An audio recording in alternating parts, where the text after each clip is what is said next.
discover the natural power of ashwagandha, an ancient herb known for its healing properties. For over 3,000 years, ashwagandha has been trusted to reduce stress, increase energy, and improve focus. Our ashwagandha is carefully grown, harvested, and processed to retain its maximum potency. Each root is hand-picked and dried, then ground into a pure organic powder, ensuring the highest quality. Simply mix 1 teaspoon into your favorite beverage or take it in capsule form as prescribed by a healthcare professional. Whether you're looking to balance your stress levels, boost your immune system, or enhance mental clarity, ashwagandha offers a natural solution. Experience the benefits of ancient wisdom backed by modern science. Trust nature. Trust ashwagandha. Go get this product at blackhotfirenetwork.com at the Sports and Nutrition Store. Good afternoon, family, at a very affordable price. Hope you guys are doing amazing today, and welcome to another beautiful episode of the Africa Today Show. Of course, to those who are here, returning listeners, first-time listeners on all our YouTube channels, all our platforms, and of course, karibuni sana. I hope your Wednesday is going amazing. Happy new month once again. It's April's Fool, so be careful, like I told you, not to be fooled around. Be careful not to be fooled. I had Money and Kamlesh trying to fool me earlier today, but it didn't work. It backfired. But karibuni, hope you guys are doing great, having an easy day, wherever you're catching this from. And as we get to talk about what is happening still with Iran, yesterday we had very interesting conversation. Still in shock, literally, how these people can turn into dogs. I'm still in shock. I'm still in shock, and I'm very scared of me petting any dog on the street. I'm not trying to do that ever again. Like, literally, you don't know who you're dealing with. You don't know what the dog is. If it's all these non-human people, But let me know how your day is coming. And once again, happy new month. We're going to be talking about Iran. And they have threatened, actually, America about attacking their major US companies. We're talking about Apple, Google, Microsoft, and so many. And I'm going to be reading a little bit of an article under that as we get to continue. But before that, it's on a Wednesday. And of course, if you've been keeping up the tabs, or if you know the program of Black Hot Fire Network, every Wednesday, I do share amazing historical videos regarding either the American history, but mostly the American history, either American artists, American bands, American business people, people who literally ventured or featured in so many stuff. And I'd love to share that before we get started, before we get into TikTok and look at what is happening. So karibuni sana, but we're joined by Mr. Black Hot Fire before we get to do that. Karibuni.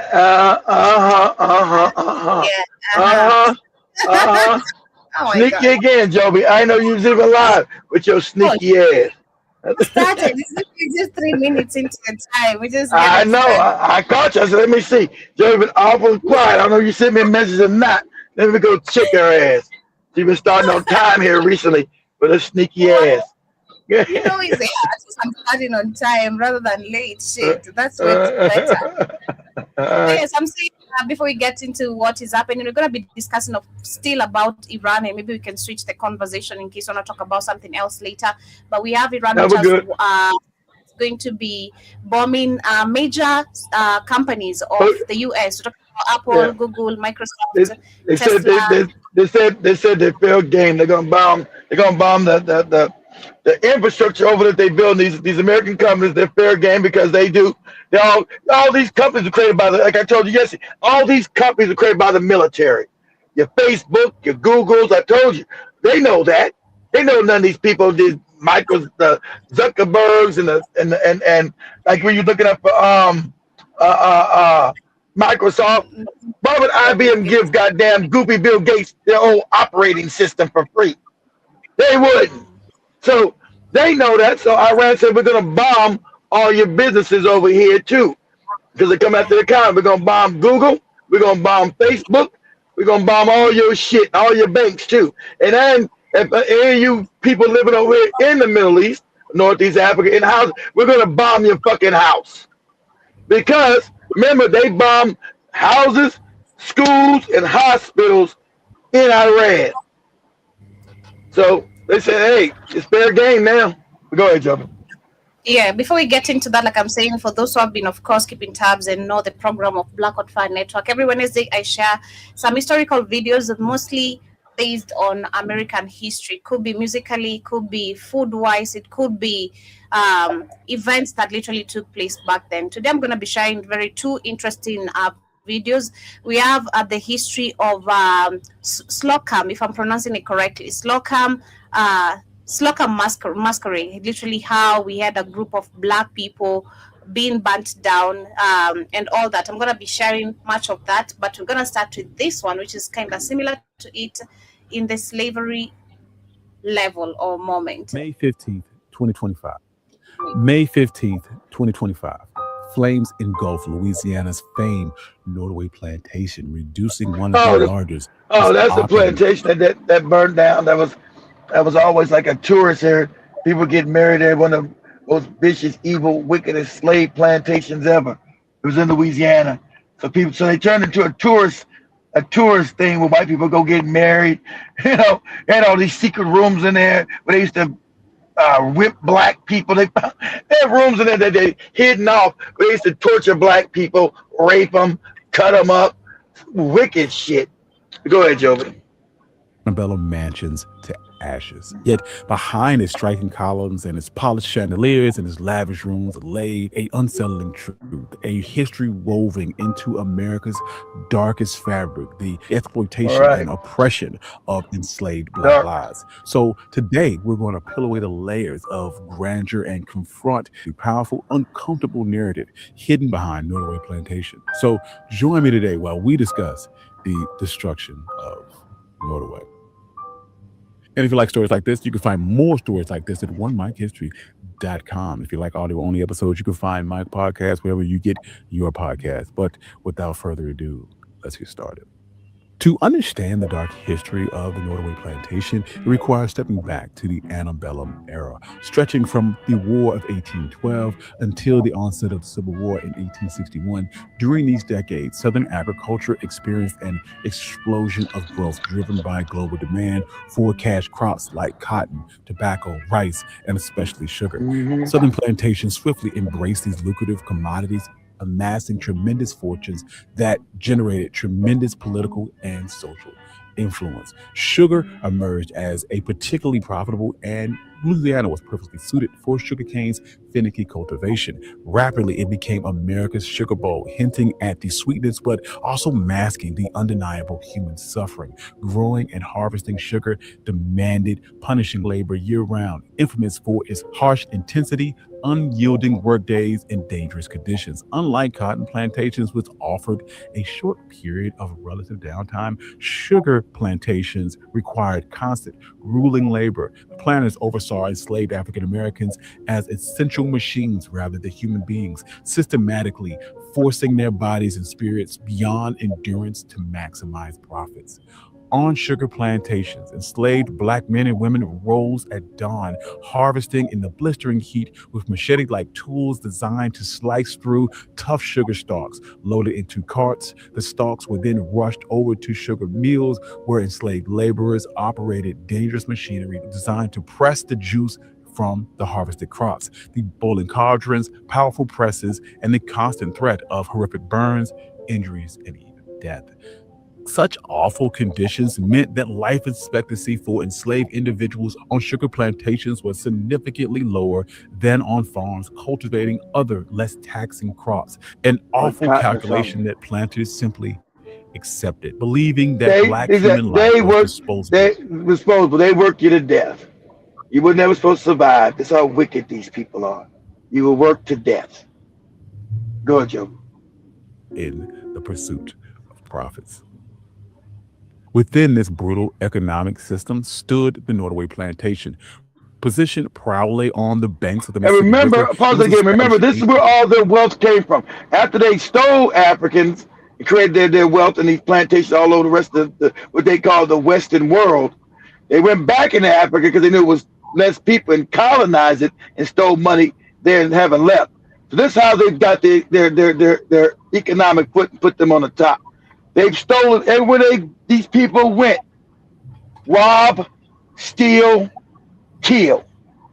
Everywhere they went, rob, steal, kill. That's the pattern. Go ahead, Joby. By John Hampton Randolph, a Virginia planter who migrated southward to exploit Louisiana's sugar boom. Norway quickly became emblematic of Southern wealth and power. Randolph understood the lucrative possibilities sugar cultivation offered. In the ambitious and unrelenting pursuit of wealth, he eventually controlled over 6,200. Now remember, these white people, they call you lazy. They never wanted to work. See, white people never work. And this is talking about the loving nature of Africans. You subjugated yourself to a weaker people. That's another thing I never understood. You wouldn't really fuck the weapons they had. You should have fought to die to death because they're weaker than you physically. These are facts. They shouldn't have been able to enslave you.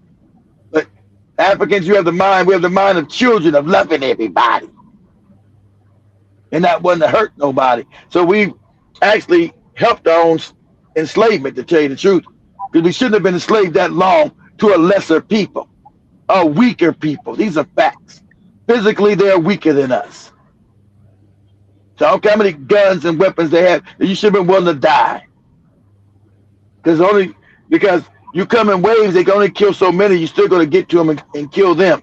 So, just like in the movie Django, when DiCaprio say, the outnumbers. Why don't they kill us? What's wrong with their brain? Why won't they kill us? Why don't they just kill us? When we had Stephen and Jake, I got this bitch. He know this bitch. He know this bitch. Who is this nigga on this nag? He's asking, why don't they kill us? They outnumbers. They're stronger than us. Why don't they kill us? Because they got the brains of children. Remember, that's why I said the African has a brain of a child. Go ahead, Joby. With 1,200 of those acres being exclusively dedicated to sugar production. To maximize his profits, Randolph held at his height 155 enslaved African Americans forced to work, live, and die on his plantation. Randolph expressed his wealth boldly, commissioning New Orleans. Imagine being black, right? Imagine being black and brought to this country here, and you got 400 years of slavery, and you born as a baby, as a slave, as a child, as a baby, live your whole fucking life as a slave, and die as a slave. You imagine this shit? You imagine the brutality, let alone with the back-breaking work, loss of your identity.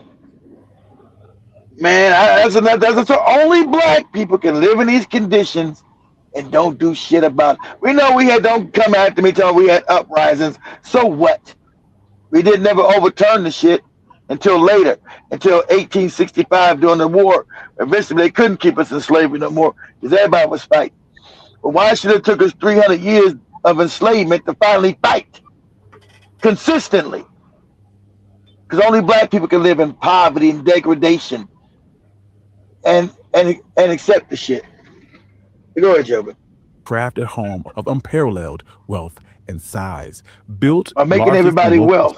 Timber, sourced, prepared, and painstakingly assembled entirely through enslaved labor. Nordaway Plantation stretched nearly 53,000 square feet with 63 opulent rooms, 156 doors and windows, state-of-the-art gas lighting, advanced indoor plumbing, and 22 towering columns gracefully overlooking the riverbanks. Upon the mansion's completion, Randolph went as far as destroying the architect's original plans, preventing anyone else from recreating Nordaway's splendor. Yet, beyond the marble tile and the intricate embellishment, each breathtaking room stood as a monument to human suffering. Nordaway was not merely a mansion, it was a gleaming monument to Randolph's wealth, built entirely on stolen freedom, relentless suffering, and enslaved labor.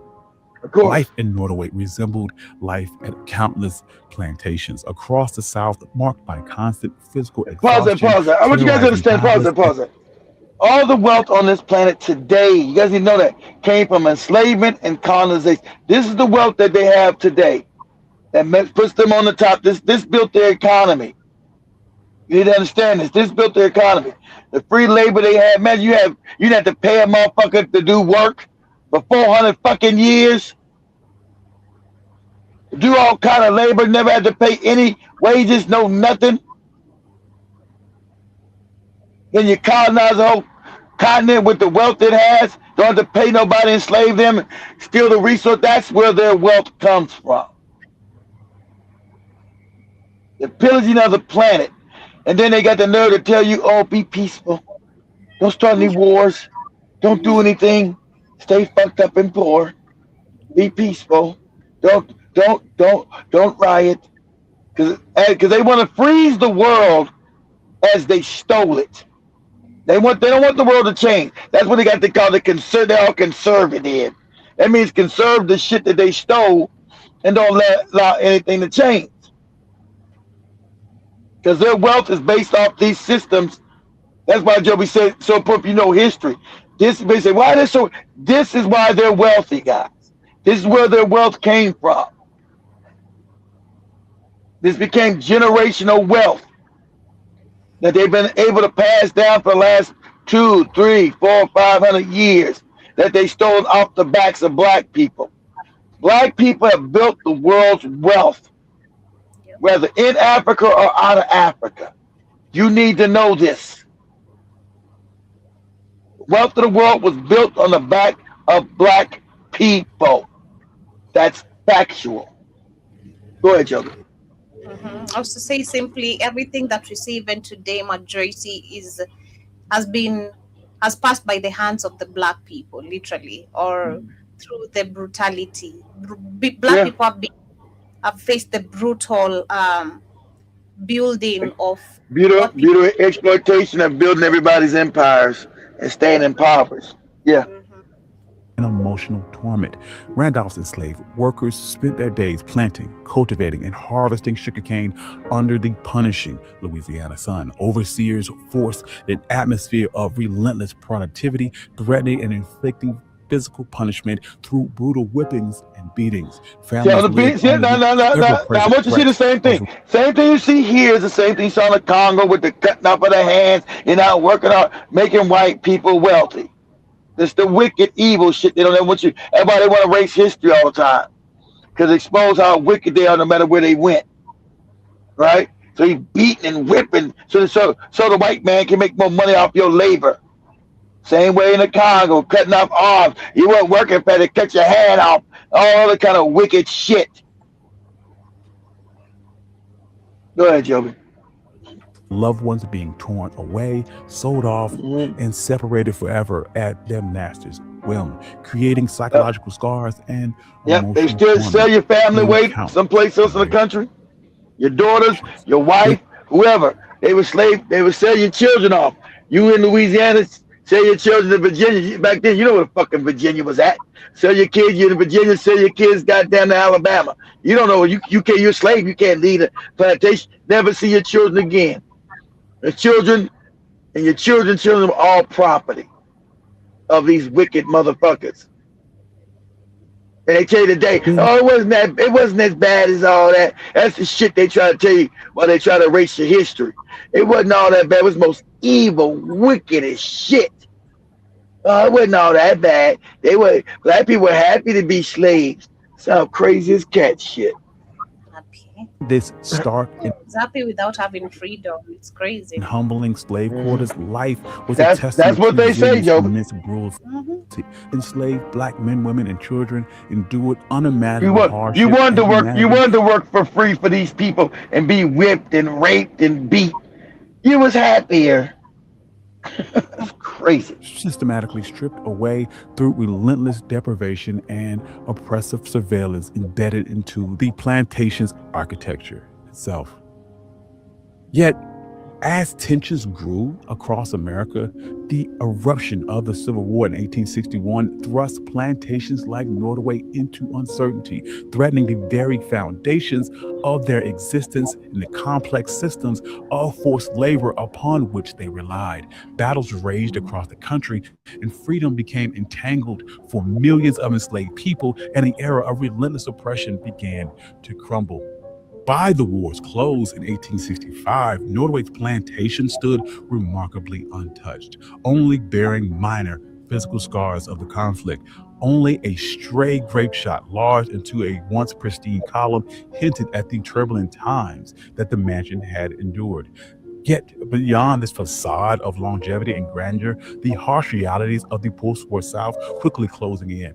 For planters like John Randolph, they were once powerful and prosperous through enforced and unpaid labor of enslaved African Americans. The war's outcome shattered their economic dominance. Suddenly confronted with the abolition of slavery, Randolph and his contemporaries were met with a grim economic reckoning. Thousands of acres of cultivated fields they had relied on for enslaved labor dramatically shrunk, leaving owners burdened with mounting debts and dwindling fortune. Nordway's once thriving estate, spanning thousands of acres, was eventually reduced. Because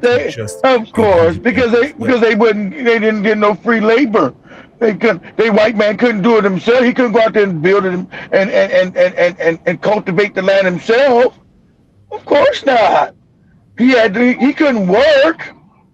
Now he become poor. Oh, whitey daddy. I couldn't do no work. It's too much hard labor for me. Of course it is. Go ahead, Joe.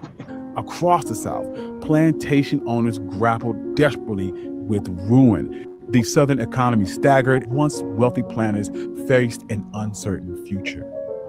In response, Southern planters turned to a system that replicated slavery's profitability and sharecropping. Under this seemingly fair arrangement, Black families would rent parcels of land, another scam of slavery of their harvest as rent. Yet quickly, sharecropping revealed an exploitative heart. Planners manipulated contracts, charged up exorbitant prices for supplies, enforcing unfair obligations and debt that became impossible to escape.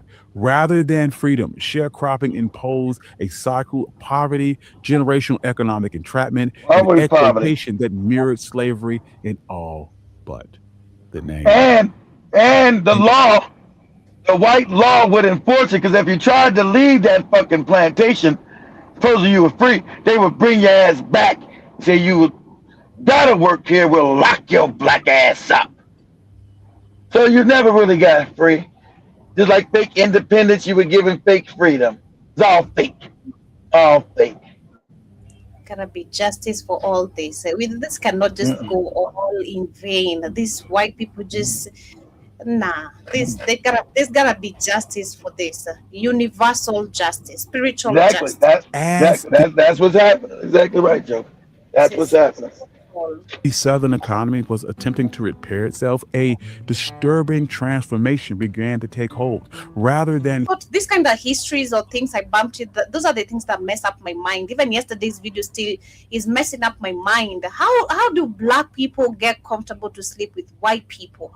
How exactly? Some know the history, still doing some. I'll say some don't, but some know that history, Joby. That's a good question. Exactly. Exactly. Like, how do you still end up like messing up with a white woman, a white man? Man, how do you got Black women running around talking about, oh, I need my white man. You Black men are sorry, you couldn't protect us.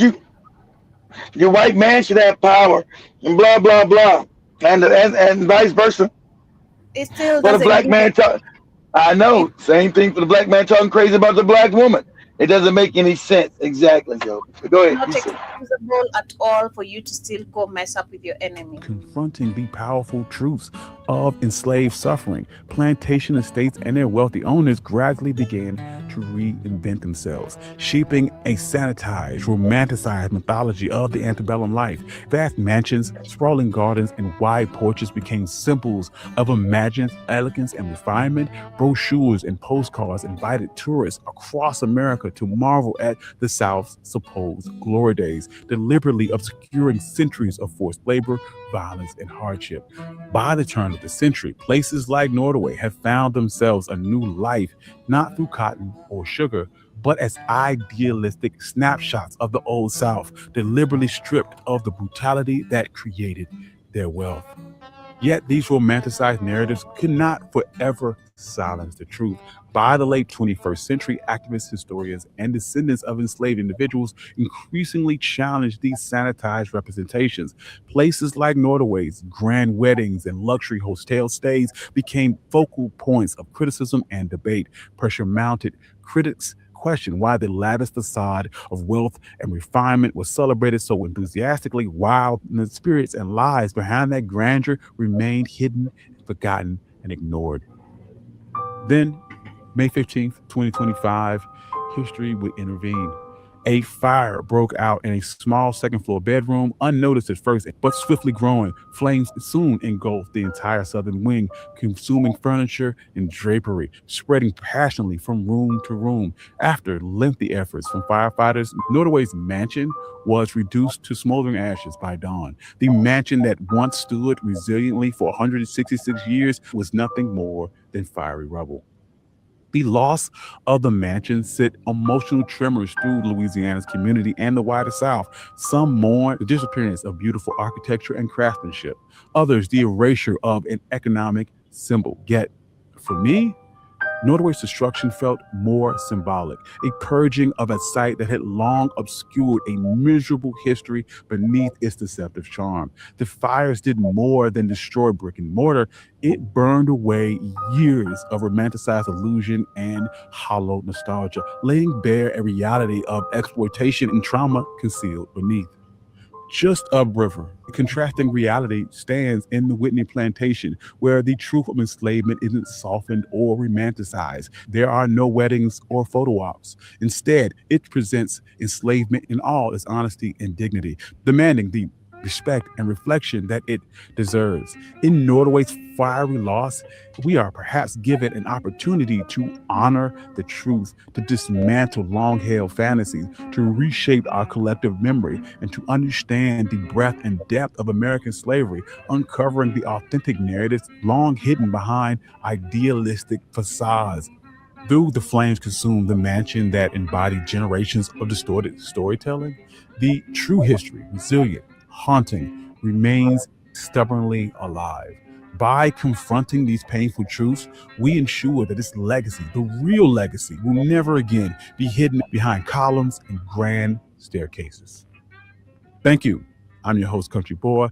Yeah, literally. It's an amazing history, but also a painful one. But again, this is why you have to go back and reflect to all this. Again, like I keep saying, for you to understand what we're dealing with today and still the current behaviors, because a lot has not really changed. Their behaviors are still the No, same. and that, exactly. Never just imagine that. So supposedly they got done with slavery in 1865, right? Only 15 years later, they decided to go into Africa and slay the African on the continent. So they don't change. And we're going to now it's time to okay, and they just named slavery a different name. Colonization.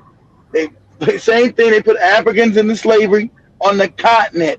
It is called a colonization. Exactly. That's literally just different terms, but same. Same thing. Exactly. But the same, literally, when you talk about, again, Black history, there's, again, another one that I bumped into also today, talking about the Skollam masquerade that took place. I'm not sure specific the year, because bumped into the article that was not giving me full details, but I still managed to pull a couple of videos. So let me share this, and then we switch to Iran and what really happened.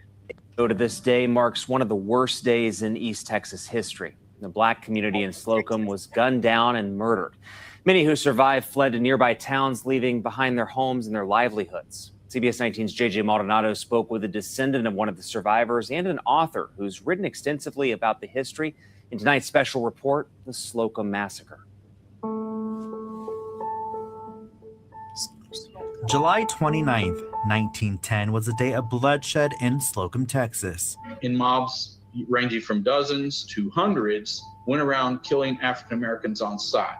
Newspapers from around the state and country documenting one of the worst days in East Texas history. Starting on the 29th and going into the 30th and then residually into the 31st, mobs of white folks who cut the phone lines in the area. There were phones. They cut the phone lines so that the blacks lived there couldn't call out for help.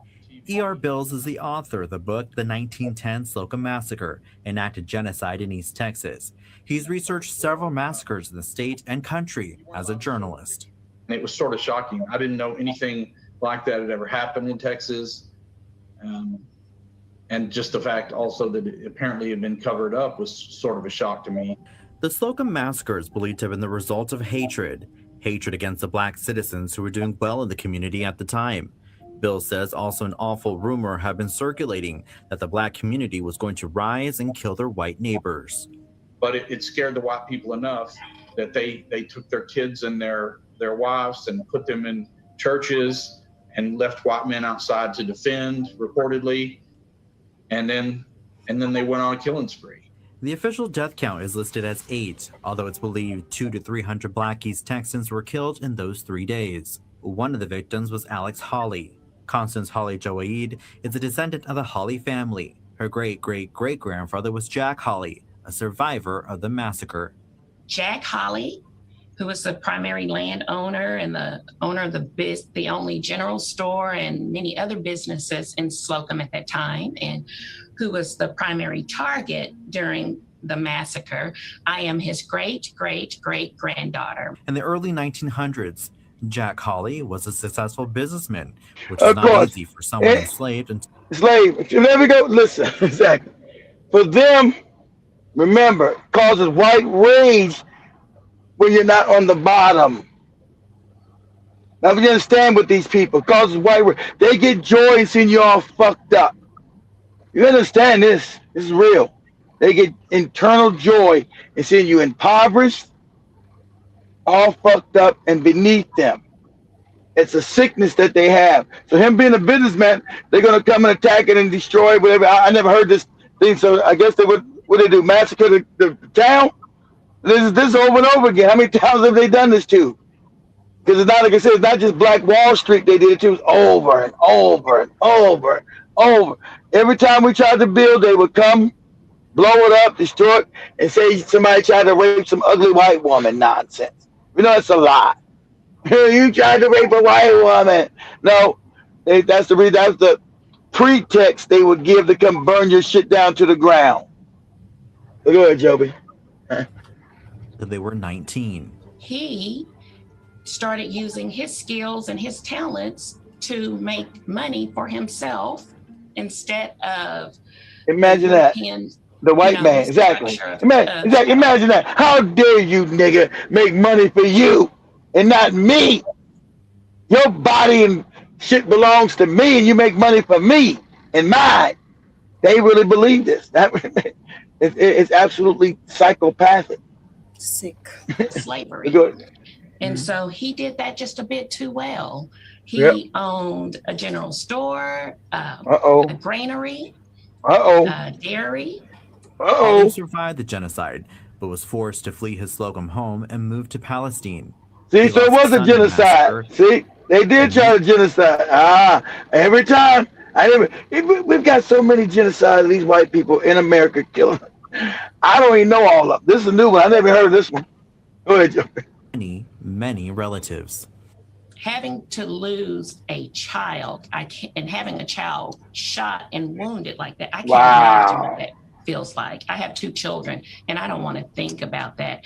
But it is something I'm coming to see you. African parents, African American parents, Black parents are dealing with today, with their children being killed when they're not even armed, shot in the back or shot with no, not even being aggressive while playing. innocently shot. So 1910 to 2021, 111 years later, the same things are happening to us as parents, losing kids. Today, Holly Jawai is focused on keeping the history of the massacre memorialized. She was instrumental in getting a historical marker commemorating the deaths of her family members and so many others who were innocently shot and killed. The marker sits along a stretch of a long road in Slocum, and on every July 29th, Holly Jawai, along with many others, get together to remember the victims who died because of the color of their skin. From the Slocum Massacre, I would like everyone to know the importance of remembering, regardless of what others around you tell you to do. And if a people forgets their history or forget their history, they are destined to repeat it. And we don't want that. Exactly. We don't want that. We got you covered, East Texas. JJ Maldonado, CBS 19. In Slocum, Texas, hundreds of black residents were slaughtered, but erased from history. Share this if truth should never be erased. In 1910, Slocum, Texas was a thriving black community, with residents owning their own homes and land. But on July 29th, a violent white mob formed, and the reason is still debated. They went on a rampage, killing an... It's because they were black and they were rich and they had their own land, not being debated. It's very clear. Unknown number of black men, women, and children. Survivors fled for their lives, abandoning everything, their homes, their farms, their entire way of life. The official death toll was a gross understatement, and local papers buried the story, ensuring the massacre would be forgotten. The Slocum Massacre was a brutal act of racial and economic terrorism. It wasn't just about violence. It was about destroying a thriving black community and seizing their land. Always. Stealing your shit, killing you, stealing your land. Over and over. I never heard about this one. Over and over and over and over and over and over. So that's why we say, do we know these people? Yes. Other black people glow. We know these people. When we try to teach you, listen to us. We know these people. Go ahead, Joe. Hideous part of this crime was the deliberate historical erasure. For more than a century, the story was denied and hidden. A second act of violence I never heard robbed of it. the victims of their legacy. Why do you think entire massacres like this vanish from history books? Let me know in the comments. Because because over and over again they keep making a fake history of them being good people and shit. Lies. They keep trying to change history and lie about shit because they're wicked. Because they're not wicked. They're evil. It's a level of evilness. Go ahead, Joe. Massacre, Texas, 1910. They killed 200 black people, and it barely made the news. In 1910, white mobs in Slocum, Texas murdered up to 200 black residents after rumors spread about black success and land ownership. Survivors fled. No one was punished. No reparations. To this day, most Texans have never heard of it. Why? Because admitting a massacre means admitting guilt. Follow if this was never in your history textbook. Of course not. But yeah, there's a bit of history literally to share those two, and you can see it's literally again all about black people being tortured, black history, literally black history itself, and majority which has been so much hidden, so many people don't know. This is crazy. And then again you ask yourself, how do you even have the audacity of sleeping with your enemy? I don't know fathom that. I judge women I see online with Wazungu every time, and they think it's a flex, and the fact that I don't, because I know too much, I'm like, man, I really feel pity for you. I really do feel pity for you, because you've destroyed your own lineage, even by especially giving birth to them, having a child with them. You've destroyed your whole lineage. It's crazy. But as we get into Iran situation, we have, of course, Iran, which has warned America of attacking their major companies. But before I get into that, I think I'm going to share these other videos of what is currently happening, and then I'm going to shift into that because I read that article and terrifying day across large swaths of Israel already today, as Iran has sent missile aimed at Israel. 5 alerts, as I count them, here in Tel Aviv itself, and some of those did have an impact. At this point, an 11-year-old girl is critically wounded. A 13-year-old boy is also seriously wounded, as we understand it. And as the residents of Israel deal with this, as the Passover holiday begins...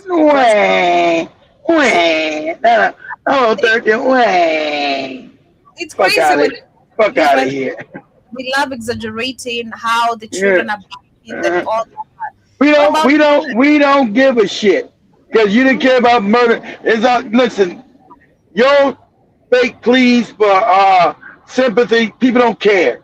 They seen your wicked shit you've been doing, all the wicked shit you've been doing, killing kids. You once started this war against Iran, bombing innocent schoolgirls.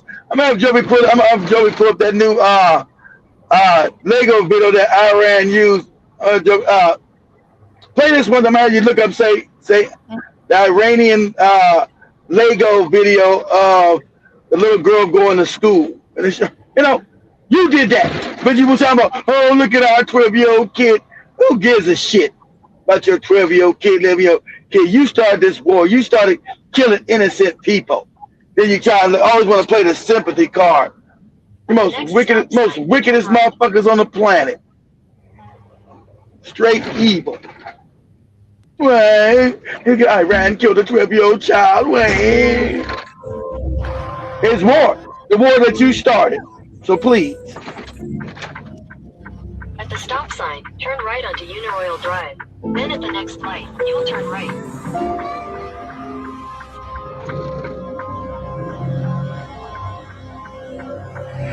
After the railroad crossing, turn right onto I-35 Frontage Road.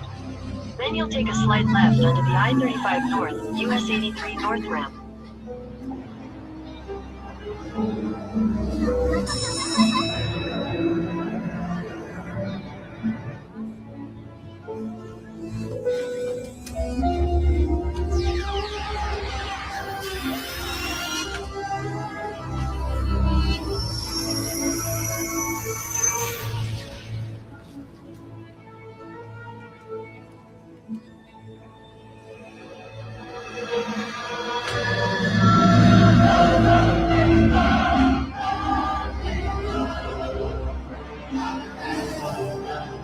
Oh, started from the beginning. I know you started playing it. Started from the beginning.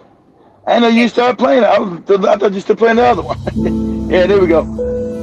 Here we go. Little girl getting up, going to school. She knows she's gonna be murdered today, and this is real.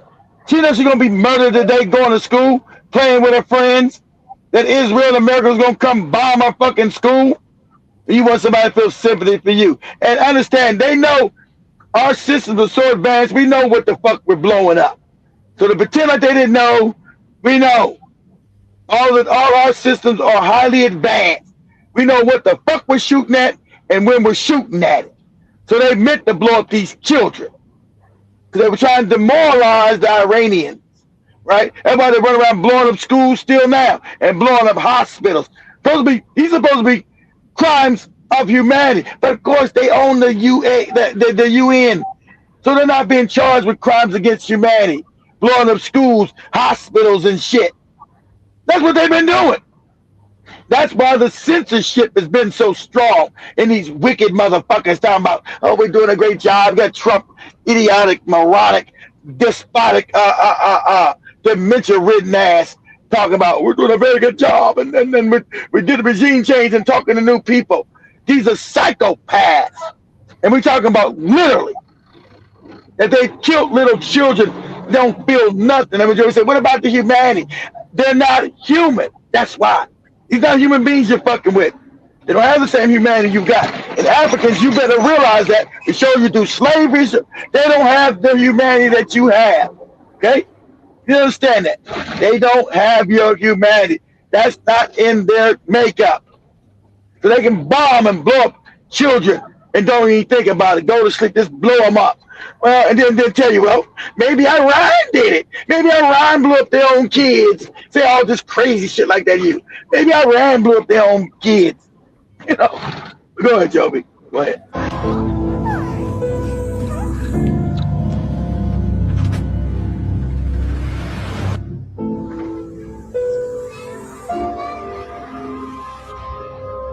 Get off the school bus.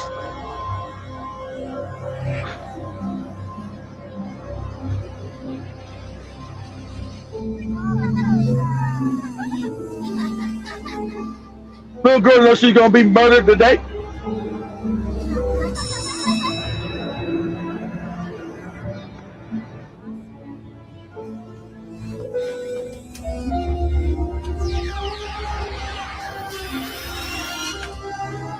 So that target system, that missile has a target system.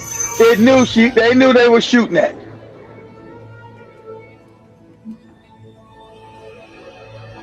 And this is the kind of people, like you said, these are the Epstein class. They don't give a fuck about no kids, eating them, fucking them, killing them. This is the Epstein class, as Iran is rightfully calling them. This is the Epstein class that rule this world and rule the West. That's a fact. But go ahead, Joby.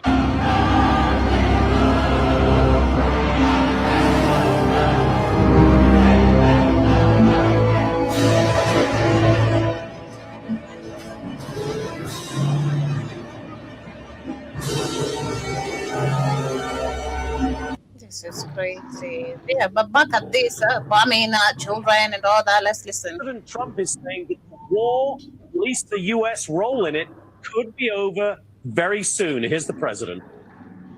I think it's 2 or 3 weeks. If it is, we'll leave because there's no reason for us to do this. Now it's possible that we'll make a deal before that because we'll hit bridges, and we've hit some. We'll hit some bridges. Got a couple of nice bridges in mind.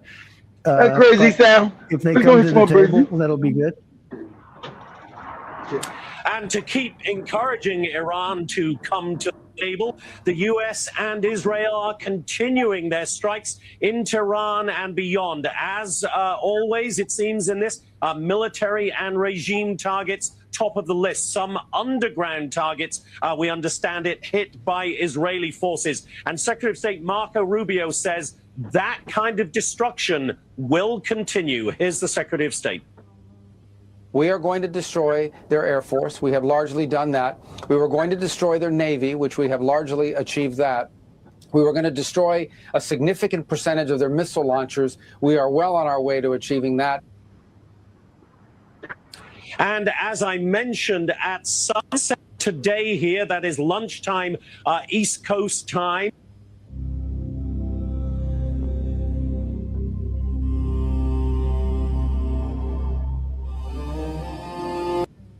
Ooh, bestie, let me tell you, they done pissed off Iran.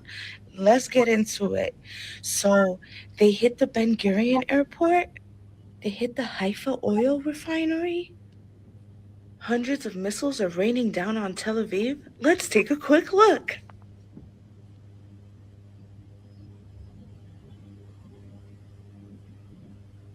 Crazy.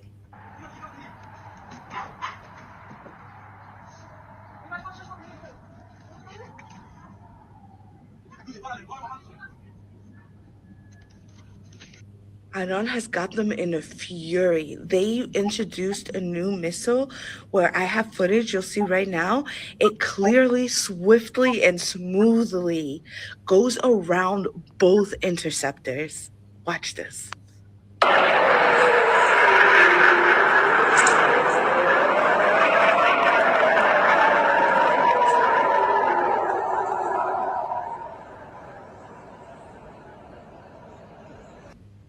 While Iran stands on business, Lebanon's holding their weight. Okay. The Iraqi resistance is doing all they can. We see you, cuz. while their airports are on fire, their oil refineries on fire, the spilled blood of their soldiers is still warm, Ben-Gvir is out here popping champagne in celebration to the new Knesset law that's allowing him to execute Palestinian hostages. In case you forgot, that's still going on. I'm Messi Mar. If you like my content, please do all four and follow me. Help me grow my account. Thank you, Bestie. Bye. Breaking news in the last 16 hours, it has been crazy for the U.S. and Israel. I'm going to run you down a list of what's going on. Iran bombed Israel's Teva pharmaceutical factory, the largest generic drug manufacturer on earth, causing chemical leaks, secondary explosions, and the factory burning. They also knocked out an Israeli power plant in the Negev completely offline and carried out 27 strikes on the Negev with zero visible air defense activations, not one interception, nothing. Iran struck the Haifa Port oil refinery, and stocks collapsed 4% within hours. U.S. bases were hit simultaneously in Kuwait, Bahrain, UAE, and Saudi Arabia. 4 countries in one coordinated attack. Iran announces it will begin bombing the personal homes of U.S. and Israeli military commanders and claims full control of the Strait of Hormuz. 40% of the world's seaborne oil goes through that strait.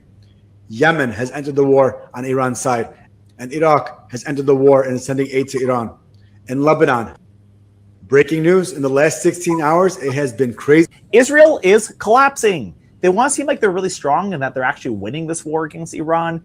That is not the case. First off, we even have an Israeli army chief saying that the army is close to collapse because they do not have enough soldiers. One of the reasons for this is because Israel has simply stretched itself out too thin. It's occupying new areas in Gaza, the West Bank, Syria, and Lebanon. But in doing so, that requires a lot of soldiers to be there to then occupy and invade these countries. It is, of course, not only occupying those areas, but fighting different resistance groups there, along with, of course, fighting this war against Iran, as well as Yemen most recently. And with all this fighting, many soldiers are, of course, losing their lives. But even beyond the battlefield, many are also losing their lives when they return back home, choosing to end their lives as a result of the PTSD they experience because of the various war crimes they have committed. Second off, though, Israel is also collapsing because it is running out of interceptors to stop Iranian drones and missiles. This is according to the Wall Street Journal, a most recent report, but myself and others predicted that this would happen almost a month ago. The reason for this is because Iran is able to actually send out missiles and drones that are, relatively speaking, quite cheap and that can be manufactured on an ongoing basis. But in contrast, in order for Israel to stop these drones and missiles, it needs to rely on interceptors that cost hundreds of thousands of dollars and are not easily replaceable. And because of this, we're now seeing Iran being able to increasingly be successful in its strikes against Israel. But finally, the last thing I want to talk about is that we're, for the first time since the Iranian war begun, starting to see major protests against the war in Israel. Now, these protesters that are out there, they're not humanitarians. They're not protesting this war because they care about Iranians or Palestinians. What they are worried about only is about Israel itself. They are worried that... I wonder where they're getting time to protest. While we saw last week, actually, they were fleeing using a ship. And I reported on Monday, we have over 120,000 of them who are currently in Uganda. And remember, Israel is also has already purchased actually 500 acres of land in Kenya. So I wonder where they're protesting, which street. Israel is not going to be successful in this conflict. But the reason why the war matters for this sake is because it shows that Israel is a very divided... I said 120,000 of them. Did I say that? 120,000, yeah. Society. A poll last year found that around 60% of Israelis believe that their country is on the brink of civil war. Right now, of course, most Israelis do support the war against Iran. But as that war continues, you're going to see that the existing divisions in the Israeli settler society are only going to become bigger and bigger. So for these three reasons, because the army doesn't have enough soldiers, there's not enough interceptors, and the society is becoming increasingly divided, Israel is starting to collapse. But I also want to I want to share the lies that Trump has been telling since the beginning of this war in collection. The first video and also what people were saying. The Navy is gone. The Navy is gone. so they have no.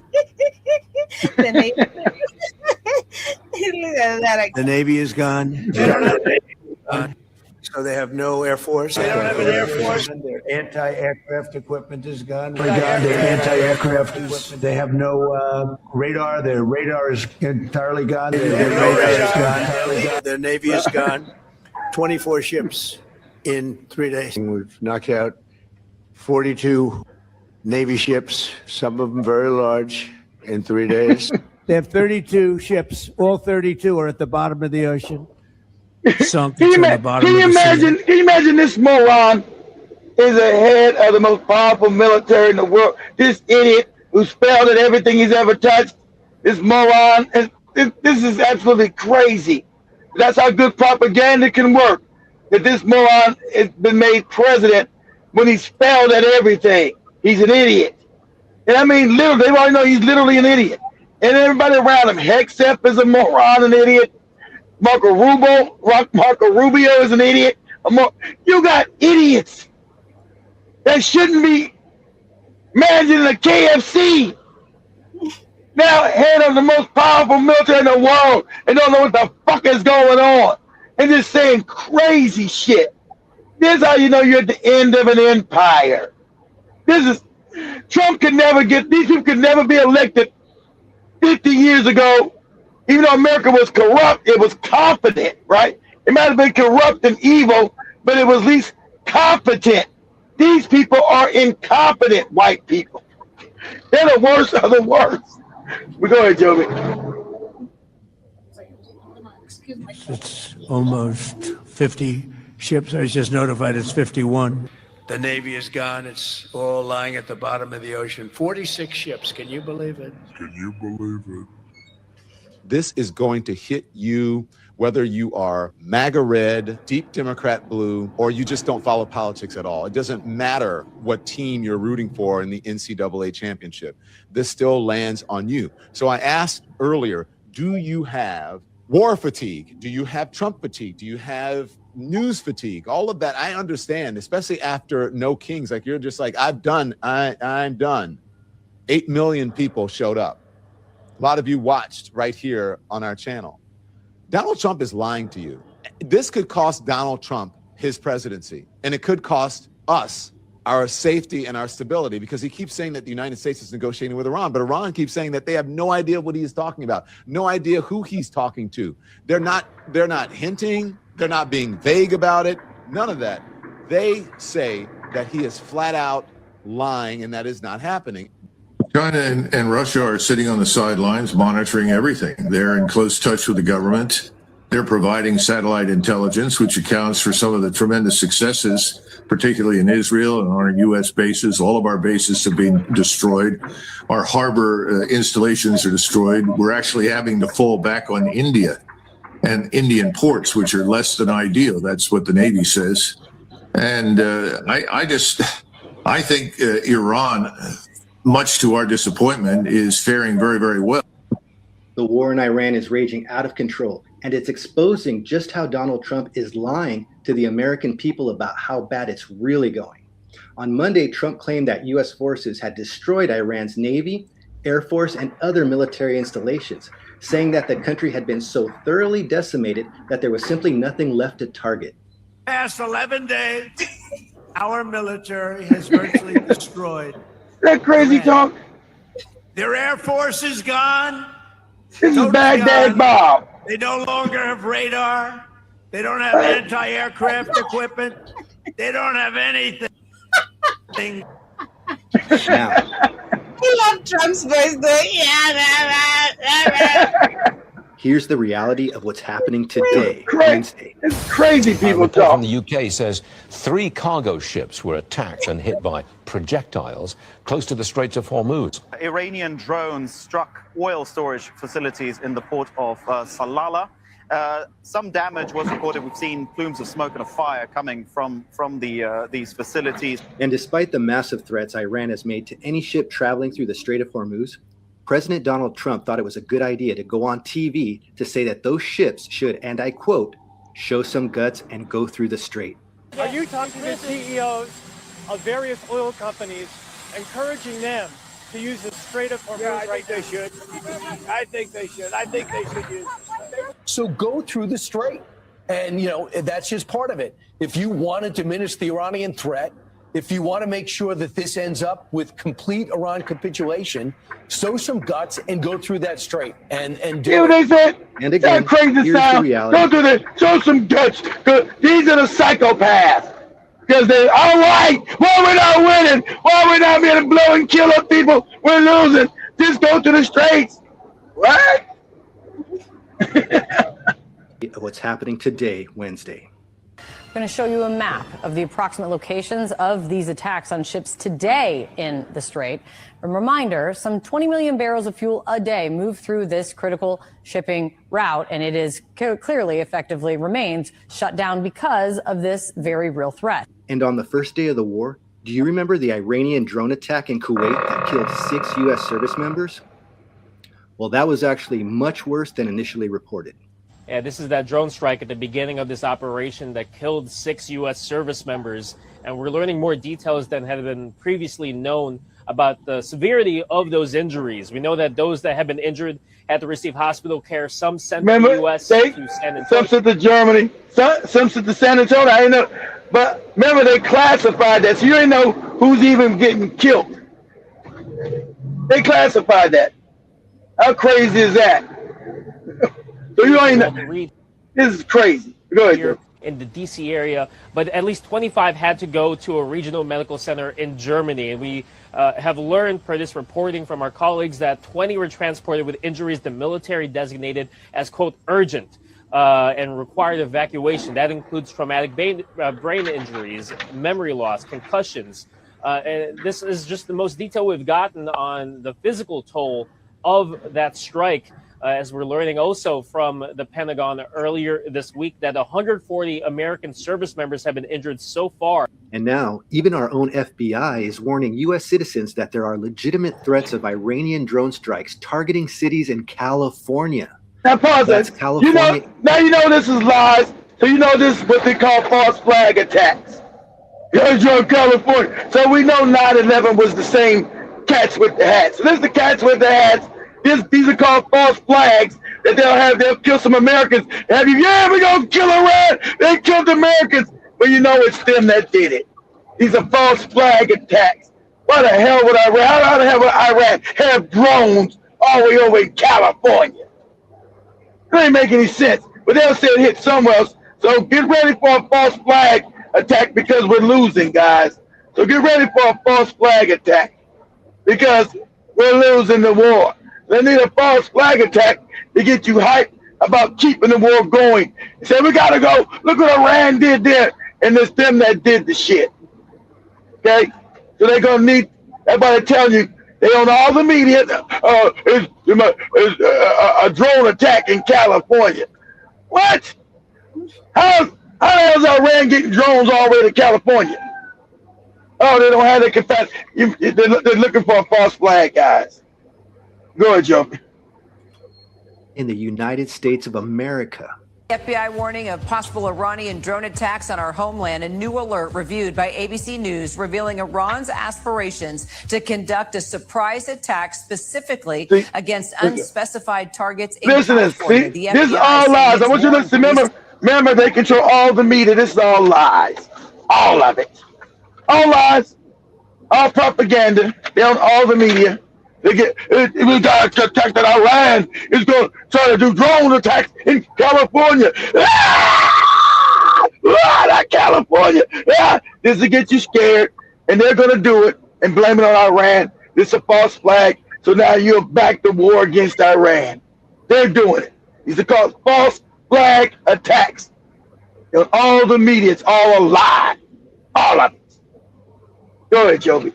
Departments across the Golden State now of strikes by unmanned aerial vehicles or drones as tensions rise in the Middle East. Okay, let's ask the question. How did they get there? How did Iran get drones all the way to California? Huh? They can't. They don't got the technology, so that's a lie. So we're looking for a false flag. So guys, get ready for a false flag attack if they're going to blame on Iran. That's what they need because they know this is an unpopular war. It's an illegal war to begin with, so they're going to need a false flag. Go ahead, Joe. All these new details coming out, the question begs to be asked. If we really did destroy Iran's military capabilities, why do they have the world frozen in fear with their drones, missiles, and mines? And why is the US and the rest of the world spiraling towards economic disaster with the Strait of Hormuz completely shut down? This sure doesn't feel like winning. And if you want to receive more late-breaking news, please don't forget to subscribe, follow. Your government is lying to you, and the mainstream media is helping them do it. That's super. Because they own the mainstream media. For clicks and views. I understand that sentiment, but I dare you. Go ahead and read the headlines right now. Search breaking news, Iran. From ABC News, Iran live updates. Trump says, quote, no deal with Iran except unconditional surrender. The more conservative Fox News, Trump says U.S., quote, continues to demolish Iranian forces as video shows American fighting. All lies. The super liberal news, MS Now, says Iran live updates. Trump demands Iran's, quote, unconditional surrender.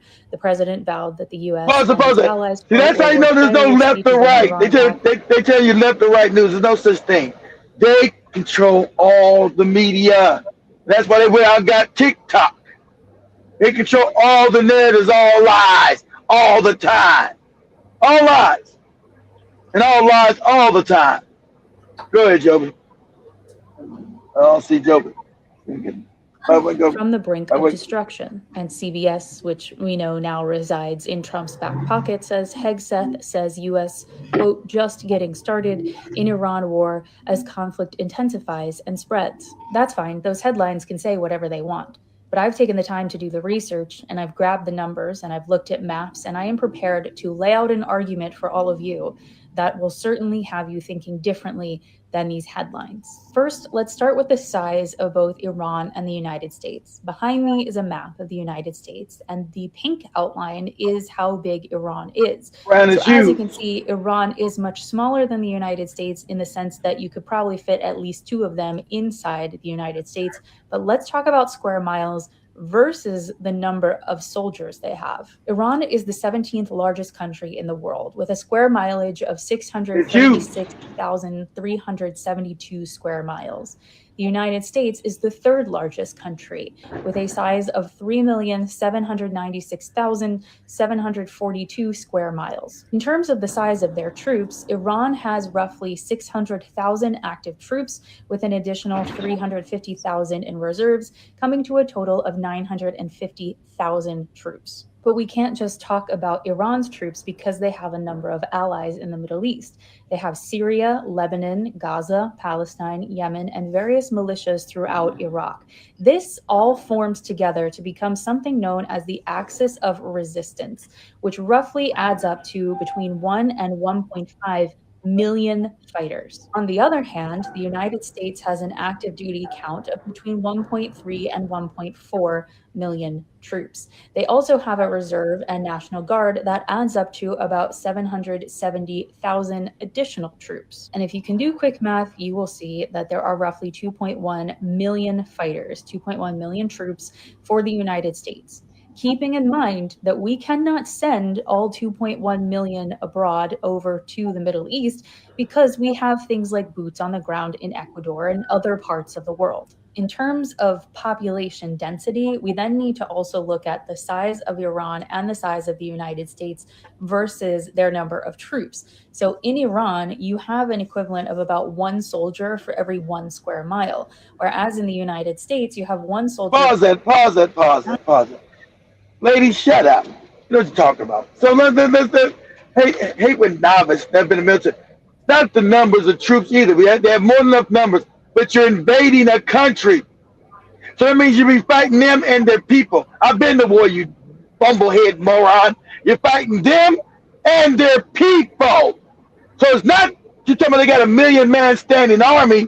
You're fighting the whole country because you've invaded the country. So every woman, man, child is your enemy. And they will be looking to kill you with whatever they can pick up and hurl at your ass. Knives, sticks, forks, whatever. Go ahead, player. Go ahead, Joby. 9 square miles, almost 3 miles. So their ratio in Iran is much better. Now that we know all of that math, I want to look at our presence in the Middle East.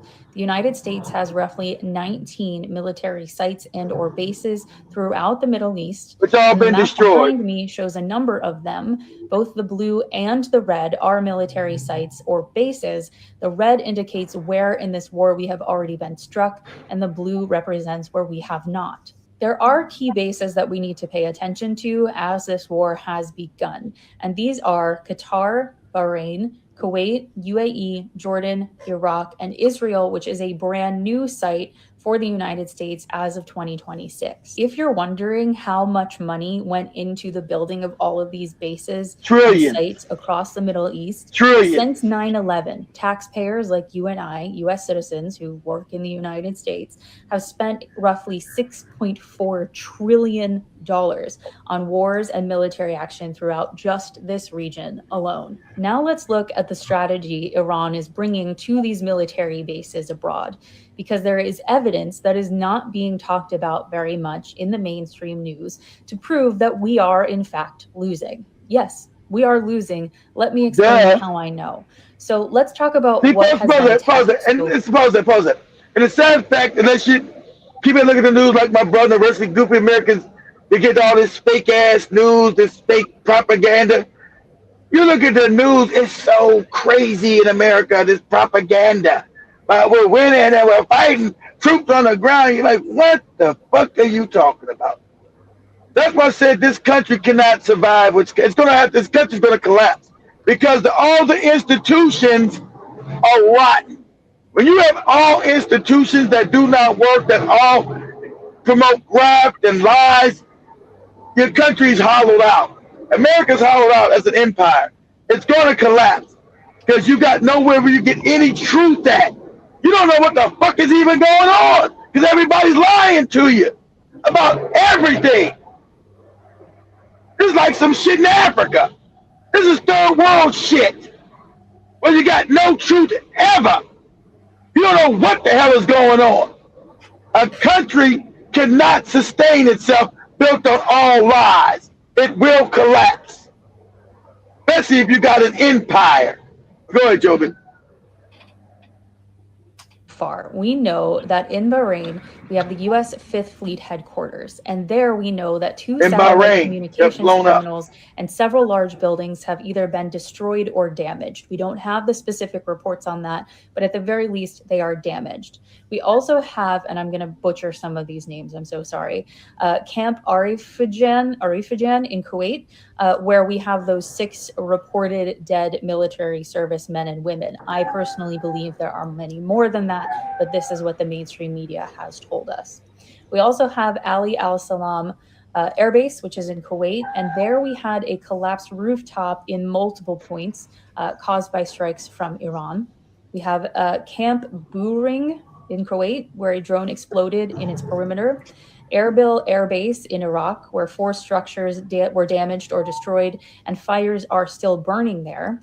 We have Jebel Ali Port in the UAE, where smoke is rising from a building in the U.S. Navy wreck zone.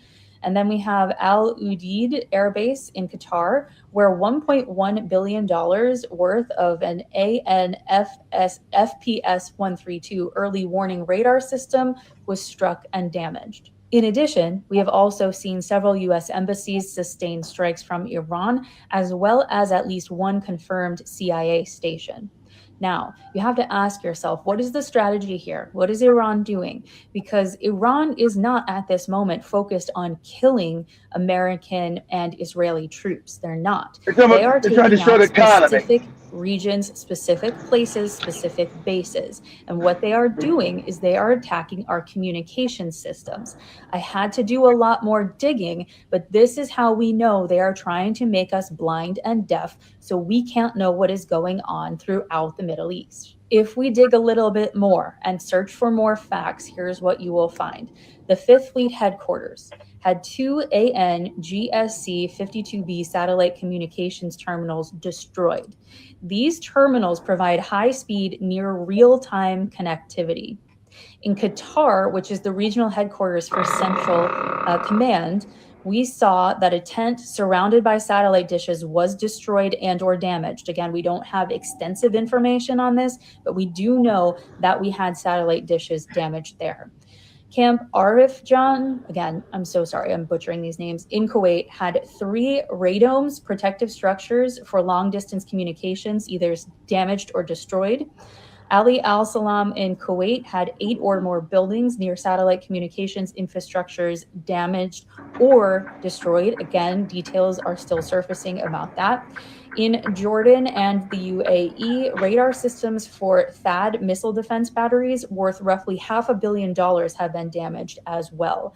And on top of this, we are also looking at the possibility of cyber attacks, either at home here in the United States or abroad at some of these military bases. But due to furloughs, because remember, we were getting rid of all the waste, fraud, and abuse in Washington, D.C., our U.S. Cybersecurity and Infrastructure Agency has reduced its capacity, and now we are facing an increasing numbers of Iranian hackers. So yes, Iran and any other of their allies who are in this fight with them are trying to make the United States and Israeli militaries blind and deaf in the middle of a region that is not home to them.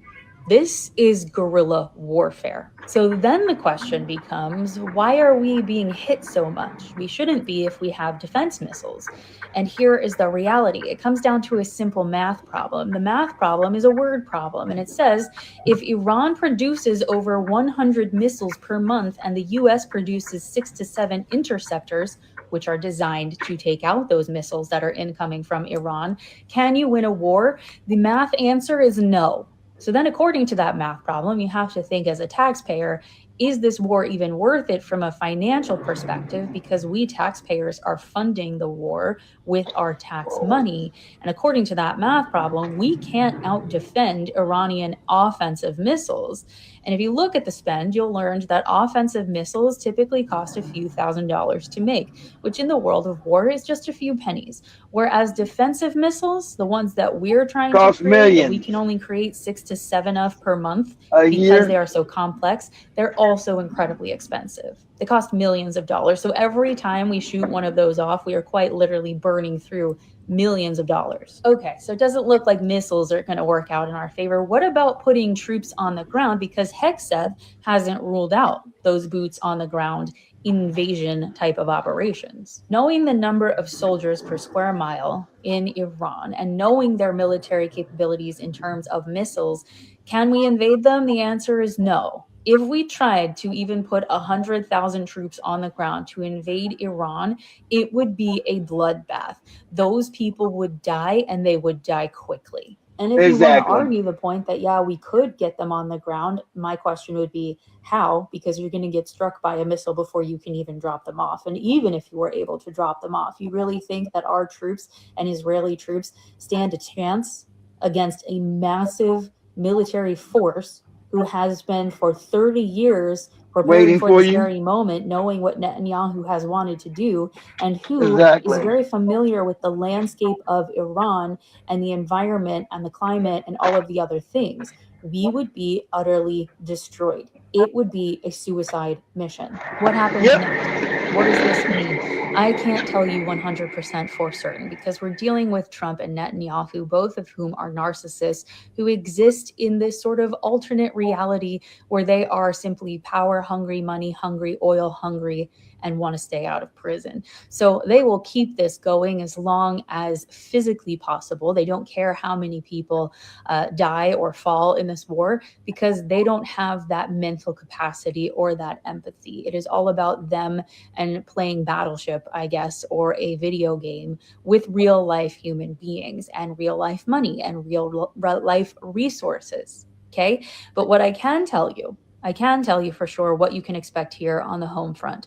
Number one, it is costing taxpayers in the United States $900 million each and every day that this war wages on. That means we are fronting the bill of billions of dollars per week. That's one thing. As a result, you're going to see different things happen. You can expect a gallon of gas to cost anywhere from $4 to $5. You can expect renewed inflation, which is going to have MAGA supporters, even if it's not externally, internally rethinking their votes, because the Biden excuse will eventually wear out, even for them. We can expect that there may be cyber attacks on water or power grids. That's because CISA, again, is super understaffed, and they're using any efforts they have in that overseas to try and get military forces the information that they need. They're not worried about home, and there aren't enough people to worry about both. We can also expect to see domestic terrorist attacks and overall massive bills across the board. If you have any questions, leave them in the comments. So we're gonna switch and see now on this other end the warning that Iran has given. That was hours ago about attacking. That is, they're saying Iran just named 18 American companies as a legitimate military target. We have Apple, Google, Microsoft, Nvidia, if I'm pronouncing it correctly, Tesla, Amazon, Boeing, JP Morgan. The deadline tonight, that is tonight on 1st April at 8 p.m. And the article that I have on my tab also says Iran just they're saying that the deadline is tonight, 8 p.m. Tehran time. Employees were told to evacuate. The residents within 1 kilometer told to leave. And also saying that the IRGC published the first list through its official outlet, SEPA News, and they're saying for every assassination, a U.S. company will be destroyed. The full list is we have the Cisco, HP, Intel, Oracle, Microsoft, Apple, Google, Meta, IBM. We have Delhi. And it should have been did that. You want to assassinate us and all of this, like that's right. That's how you finally play hardball. All your companies, we will kill the people of the companies. We will goddamn destroy your companies in this part of the region. They will not exist. You keep assassinating our people, this is what we're going to do. So shout out to Iran for smart, finally understanding it. And that goes right. I told you, you're going to have terrorist attacks in the United States. It won't be Iran. It'd be us doing it, false flags. And then blaming Iran. We'll be the ones responsible. Go ahead, Jim. Iran just issued a new warning, and this one isn't just about missiles. The Islamic Revolutionary Guard Corps says it may target U.S. companies operating in the Middle East if the U.S. continues what it calls targeted assassinations of Iranian leaders. Yep. This comes after recent strikes tied to Iranian officials and regional You should have been to this. That's how white people fight. They fight. It's all gloves off. You guys, Iran, y'all trying to be moral. Fuck morality don't work with these people. You got to do you got to do gloves off. You got to punch them in the mouth. Okay, you're going to keep killing our leaders, assassinating people. Okay, we're just going to destroy your companies. See, you go after these people economy. That's all they've ever known. You go after the economy, you put some act. That's the only act right they ever have. Because remember, they stole the world's wealth. You fuck with their economy, they get to acting right. Because they don't want to be on the bottom economically. You know, how dare they mess with they'll sound all fake and righteous. How they dare they mess with civilian property? What's that got to do with anything? These are civilian properties. These are your properties. These are American companies. You're at war with us, you're bombing all our shit. The smithereens, they're fair game. Hell you talking about? See, white people, they can kill anybody and do what they want to do. And if you have the actual wherewithal to do it to them, they go crazy. How you would? Because they only think they're the only ones get to kill and rob and steal, since they've been the ones been doing it for 500 years, and no one can punch them in the mouth. So Iran has had the capability of doing it. And it's how dare, like how dare you? Who do you think you are, Iran? You poor backward ass country. Who do you think you are? Fighting a big bad America. I'm white. You understand that? You're some Middle Eastern half brown person. Go ahead, Joby. And they're not talking about small players. Companies like Apple, Microsoft, Google, Tesla, Nvidia, and Boeing have have been And I named hate in to tell you, multiple and I hate reports. to tell you, Iran is saving the whole world. Remember, this is the wicked control system they're trying to build. Iran, please bomb and blow it all the fuck up. Blow all that shit up. This is the control system that the cats with the hats are trying to build globally with these companies. It's a control system to lock everybody down to 15-minute cities. Iran, blow it the fuck up, all of it. Blow that shit up. See, they gonna stop because they don't want. They gonna tell, hey, Trump, stop, don't do no more. Iran, blow it up. You're saving the world. Good, Joby. It's tied to the threat. The warning includes potential attacks on company facilities in the region starting around April 1st. This is a shift. Instead of just military retaliation, this moves into cyber and economic territory. Think data centers, infrastructure, supply chains, and physical locations tied to these companies. U.S. officials say they are monitoring the situation and preparing for possible retaliation. And here's the important part. There is no single, fully verified official list of 18 companies. Some names circulating online are inconsistent or include companies that aren't even US-based. So the threat is real, but the viral list is not confirmed. What this signals is escalation, a warning that this conflict could expand beyond the battlefield and into global markets and technology systems. And if that happens, the impact wouldn't stay overseas. It would ripple back here at home. This is one to watch.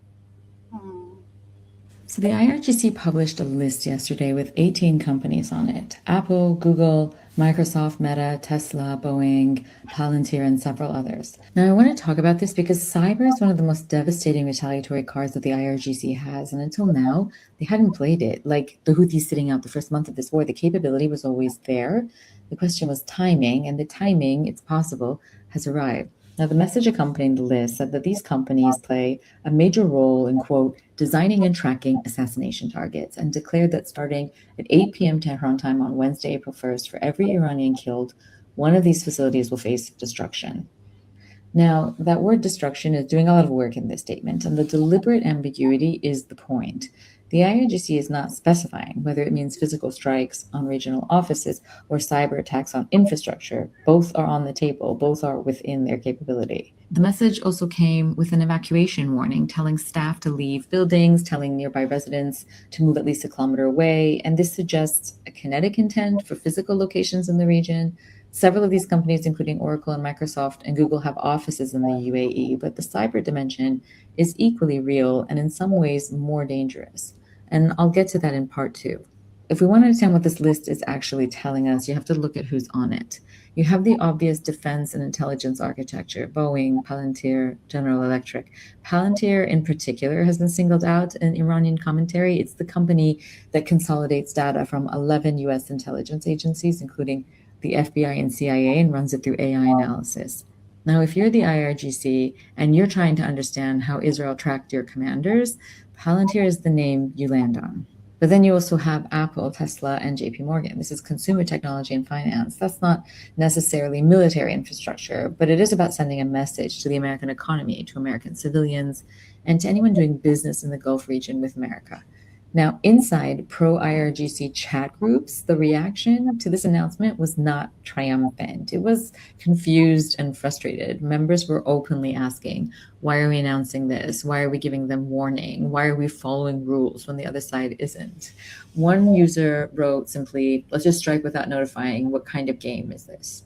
Now, that kind of internal friction is interesting because when the IRGC makes announcements like this, it's as much about domestic signaling and showing their own supporters that they have reach and that they're not finished, as much as it is about actually striking these targets. And whether the attacks actually follow is a separate question, and understanding what the IRGC can actually do in the cyber domain, I'm going to explain that in part 2. The IRGC had just put 18 American companies on high alert, calling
Oh shit, I'm back, guys. I think Joby, let's see if the power went out for nothing. Give me a second.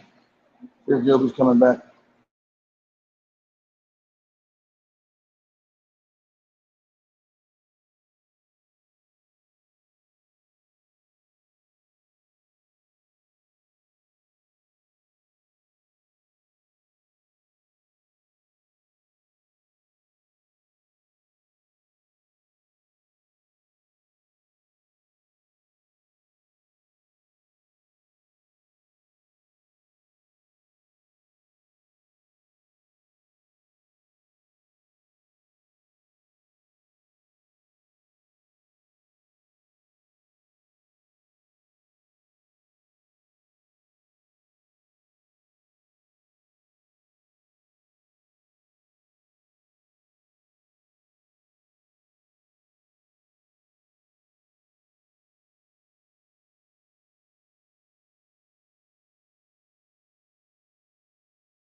Oh, damn lights might have went on.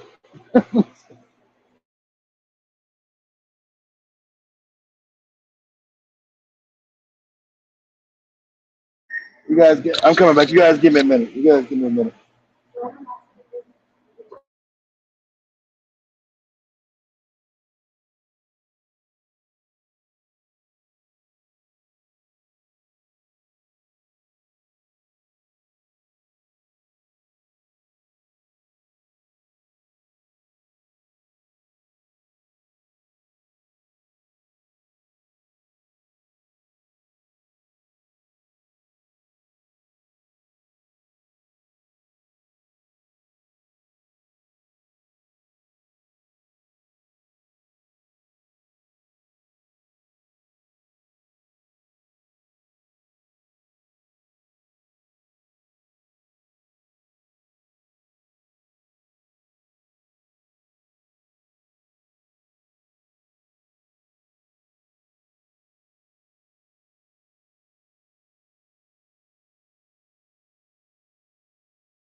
You guys let me know where we can get to that.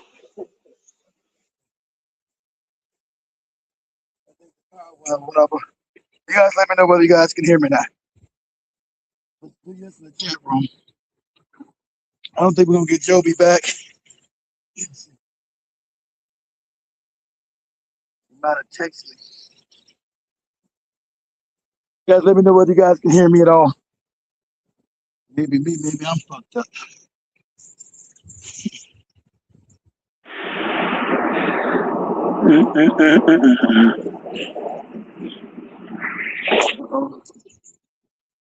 Anybody hear me?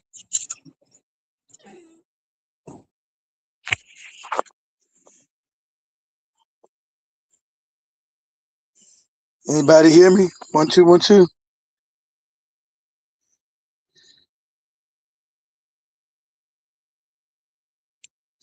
That's if I can hear me. Shit.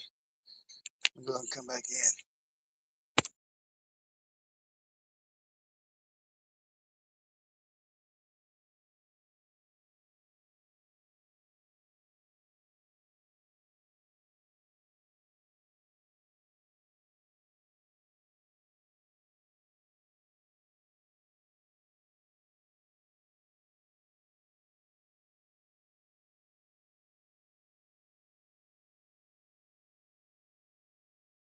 Okay, that's not you guys hear me. Okay.